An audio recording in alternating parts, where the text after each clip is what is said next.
Coucou tout le monde, aujourd'hui je vais vous parler de comment être heureuse en amour. Et pour ça j'ai sélectionné 5 questions ou groupes de questions à se poser de temps en temps pour avoir des relations amoureuses plus harmonieuses, plus sereines. Alors déjà c'est vraiment un thème très important pour moi, être heureuse en amour. Je suis en couple depuis pratiquement 10 ans, j'ai 2 bébés, je suis une personne plutôt hypersensible, mon conjoint plutôt pas. On fait énormément de choses en ce moment, on a beaucoup de projets, bref, on a vraiment toutes les raisons d'avoir des conflits et c'est une thématique qui m'intéresse énormément. D'ailleurs, ça fait partie de mes bonnes résolutions 2017. Alors, être heureux en amour, c'est pas quelque chose de simple. Passer en fait le temps un petit peu de la passion, le tout début, très vite, le quotidien reprend forcément sa place. Et du coup, comment avoir des relations harmonieuses quand on n'a pas forcément de temps à accorder à l'autre, quand on a des caractères très divergents, quand on traverse par exemple des difficultés ou simplement des gros changements dans la vie, comme des naissances, comme un déménagement, comme un changement de travail, etc. C'est très compliqué. L'amour peut faire des miracles, mais il peut aussi faire des ravages, notamment si on traîne après soi des blessures, si on attend trop de l'autre, etc. Voilà, il y a plein de raisons qui font que ça peut mal se passer et c'est vraiment dommage. Alors déjà, être heureuse en amour quand on est hypersensible, c'est vrai que c'est une question qui est assez particulière. En fait, tous ces problèmes-là sont un petit peu exacerbés quand on est une personne hypersensible. On est vraiment hyper réceptive aux humeurs de l'autre. Dès qu'il va un petit peu moins bien, on va beaucoup moins bien, on le ressent, on attend beaucoup de lui parce qu'on a moins confiance en nous, etc. Donc c'est d'autant plus un gros problème. Mais que vous soyez hypersensible ou pas, les 5 questions que je vous propose de tester, de vous poser de temps en temps à échéance régulière, si possible avec votre conjoint, par petits rendez-vous, un petit morceau de rendez-vous, pourquoi pas une fois par semaine, ça concernera absolument tout le monde et ça va marcher pour tout le monde. Alors, première question à se poser, déjà juste une petite précision, ces questions, si vous voulez, il y a des psychologues qui travaillent sur ces thématiques. Vous connaissez la psychologie positive, j'en parle régulièrement. C'est vraiment une discipline dans laquelle les psychologues font des expériences, des études pour réussir à identifier ce qui marche, ce qui rend les gens heureux. Donc notamment sur les couples, il y a un certain nombre d'études de fait et les psychologues ont réussi à identifier ce qui fait que certains couples fonctionnent très bien et ce qui fait au contraire que d'autres échouent. Face aux mêmes difficultés, certains échouent, certains réussissent. Voilà, quelles sont les clés de ceux qui réussissent? Donc 5 questions que j'ai sélectionnées, c'est un groupe de questions à se poser. Première question, qui suis-je? Qui suis-je, ça veut dire quoi? Ça veut dire qu'avant d'attendre quelque chose de l'autre, il faut déjà bien comprendre ce qu'on attend. Qu'est-ce qu'on recherche? Donc vous avez vraiment tout intérêt pour être heureuse en amour, à être heureuse avec vous-même. Hein, c'est pas l'autre qui détient la clé de notre bonheur. On est d'accord? Donc il y a déjà un travail vraiment sur soi à faire. Donc apprendre à se connaître. Faire le point sur sa vie régulièrement. Je propose un petit guide d'ailleurs gratuit sur le blog. C'est quelque chose de très important, c'est même indispensable. Voilà, on ne peut pas attendre de l'autre qu'il ait des clés si nous-mêmes on ne les a pas et on n'a pas pris le temps de cette réflexion. On a des blessures, on a été influencé par plein de choses, on a tous un vécu. Donc sans cette phase d'écoute, de découverte de soi-même, si vous voulez, je vois difficilement comment on peut vraiment être heureuse en amour.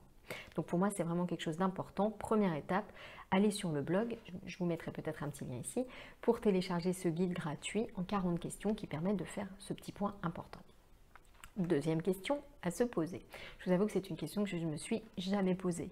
Et c'est vraiment dommage parce que je me rends compte à quel point elle est juste indispensable et essentielle. C'est qu'est-ce que j'attends de l'amour? Qu'est-ce que j'attends d'un partenaire? On se lance dans des relations amoureuses, mais on n'a jamais réfléchi à ça. On ne sait pas vraiment ce qu'on attend, on ne sait pas vraiment quel est le portrait de cette personne avec qui on aimerait vivre. Souvent, on a un peu une idée de ce qu'on ne veut pas, mais on n'a jamais vraiment réfléchi de manière assez précise à ce qu'on aimerait trouver chez cette personne. Et ça, c'est important. C'est important de savoir quels sont nos besoins, quelles sont nos attentes. Si vous voulez, on a peu de chances de satisfaire nos attentes si on n'a pas pris le temps de les définir, de les identifier. Donc, à mon sens, il serait vraiment intéressant, si vous n'êtes pas encore en couple, mais également si vous l'êtes déjà, de vous poser cette question. Qu'est-ce que j'attends de l'amour? Comment est-ce que je définis l'amour?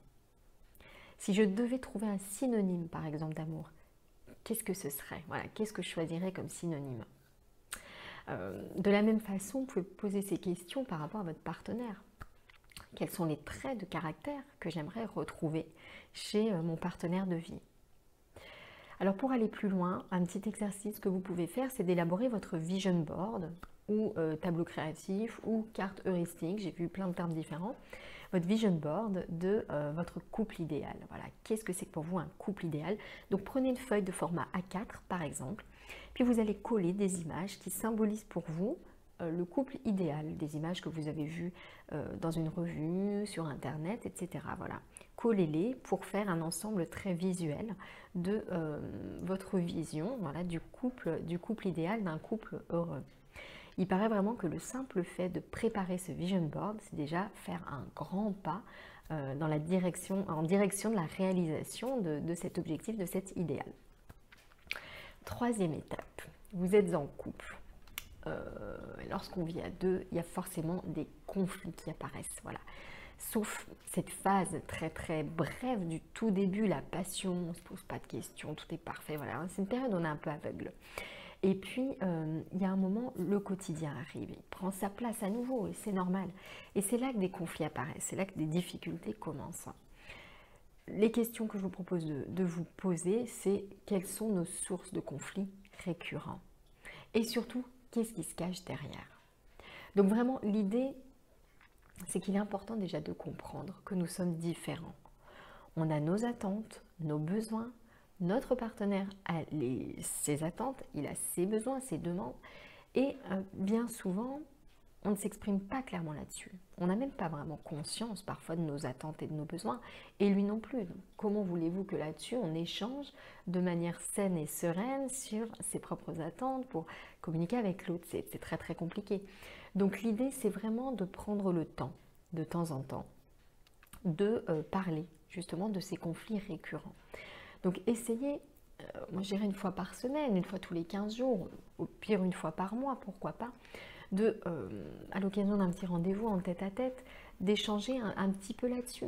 Alors, vous étendez pas des tonnes et des tonnes sur les conflits, parce que vous allez ressasser des conflits si vous en parlez les deux, et ça peut également s'embourber et s'empirer. Mais faites sinon cette petite réflexion chacun de votre côté. Quels sont nos conflits récurrents et pénibles?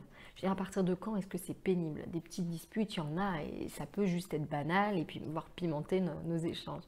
Mais à partir de quel moment ça devient vraiment pénible? Ça devient fatigant. Qu'est-ce que vous attendez dans ces moments de colère, dans ces moments de dispute? Quels étaient vos besoins qui n'ont pas été satisfaits? Il y a forcément des besoins insatisfaits.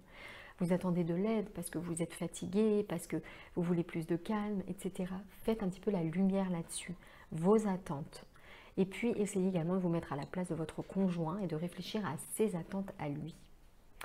Alors, dans ce domaine, vous allez avoir besoin d'outils. La communication non violente, ça me paraît vraiment être un outil magique là-dessus. C'est justement une démarche qui vise à se considérer soi-même avec bienveillance pour ensuite échanger avec l'autre.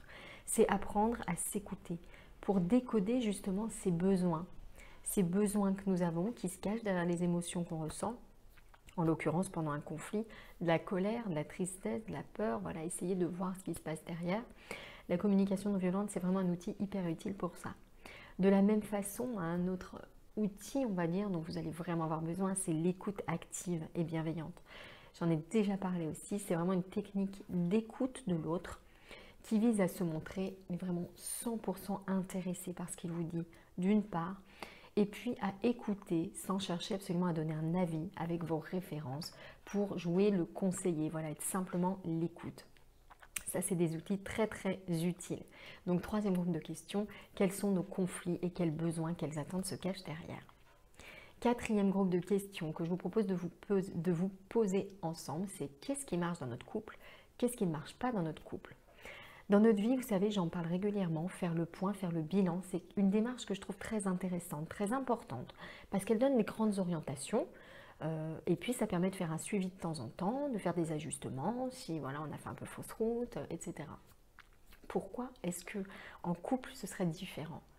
fait, si on réfléchit jamais au sens qu'on donne à notre couple, dans quelle direction on veut aller, si on ne fait pas de suivi, si vous voulez, ça a peu de chances de marcher. Ça peut marcher et je trouve ça génial, mais il y a de fortes chances également pour que ça ne marche pas simplement parce qu'on n'a pas fait ce suivi. Donc, à l'occasion d'un rendez-vous à deux que je vous propose de vous accorder une fois par semaine, prenez le temps de vous poser ces questions. Qu'est-ce qui me satisfait dans nos relations, dans notre relation? Qu'est-ce qui ne me satisfait pas? Essayez de passer en revue un petit peu tous les domaines, que ce soit la confiance réciproque, que ce soit les échanges que vous avez, les relations que vous avez, l'éducation des enfants, les projets communs, les loisirs communs, les relations avec la belle famille, je sais pas, les relations sociales, etc. Essayez vraiment de faire un petit peu le point sur tous ces aspects, toutes les facettes du couple et voyez si vous êtes satisfaite ou pas. Vous pouvez par exemple attribuer une note de 1 à 5 à toutes ces facettes d'un couple, 5 très satisfaites, 1 pas satisfaite. Et puis vous pouvez demander à votre conjoint d'en faire autant et pourquoi pas comparer vos résultats. Une chose qui est très importante, c'est prenez bien le temps d'échanger, de parler de ce qui marche. On a tendance à parler de ce qui ne marche pas et ça peut entraîner, si vous voulez, c'est un focus un petit peu négatif. Donc c'est important aussi de mettre en avant davantage ce qui marche. Pour ce qui ne marche pas, ce que je vous conseille plutôt de faire, c'est de faire cette petite réflexion chacun de votre côté en essayant de trouver 2 ou 3 actions, 2 ou 3 petites choses que vous pouvez faire vous pour améliorer cette source d'insatisfaction. Et la dernière question que vous devez vous poser pour être heureuse en amour, c'est qui es-tu? Apprendre à se connaître, c'est une chose. Apprendre à connaître l'autre également, c'en est une autre. Et c'est tout aussi important. Donc je vous ai déjà parlé d'écoute active. Hein. Et bien là, on va revenir un petit peu là-dessus. Prenez vraiment le temps d'écouter votre conjoint, de l'écouter, de ne pas juger, de vous montrer intéressé, d'être à 100% présente quand il vous parle de quelque chose, d'un souci qu'il a ou pas, ou de ses projets, etc. Vraiment, soyez présente à l'autre. Au fil de mes recherches sur Internet il y a quelques temps, j'ai trouvé un petit jeu avec une série de questions, peut-être 200 questions à se poser, vous savez, un peu du genre les amours, plein de petites questions sur l'autre. Par exemple, quel était le nom de son prof préféré, quel était le nom de sa première école, quelle est sa pointure de chaussures, quel est le nom de sa grand-mère, quel est son film préféré, quelle est sa plus grande peur, etc. Vous voyez, toutes ces petites questions amusantes. Et j'avais téléchargé ce jeu et puis on y a joué plusieurs fois, tous les deux, puis aussi avec un couple de proches. Et je trouve que c'est vraiment très instructif d'échanger, d'écouter l'autre. C'est là parfois qu'on se rend compte qu'on est un peu focalisé sur soi ou sur ses enfants si on en a, hein, et que c'est vrai que souvent l'autre n'a plus toute sa place, toute la place qu'il mériterait. Donc qui es-tu? C'est à mon sens vraiment une 5e question importante à se poser régulièrement. Voilà, j'ai partagé avec vous ces 5 groupes de questions à se poser pour être heureuse en amour. J'espère que ça vous a plu. Je vous invite vraiment à commenter cette vidéo, à dire si vous avez aimé ou pas et à la partager bien sûr si vous avez aimé. Je vous souhaite une belle fin de journée. Je vous donne rendez-vous très vite pour une nouvelle vidéo.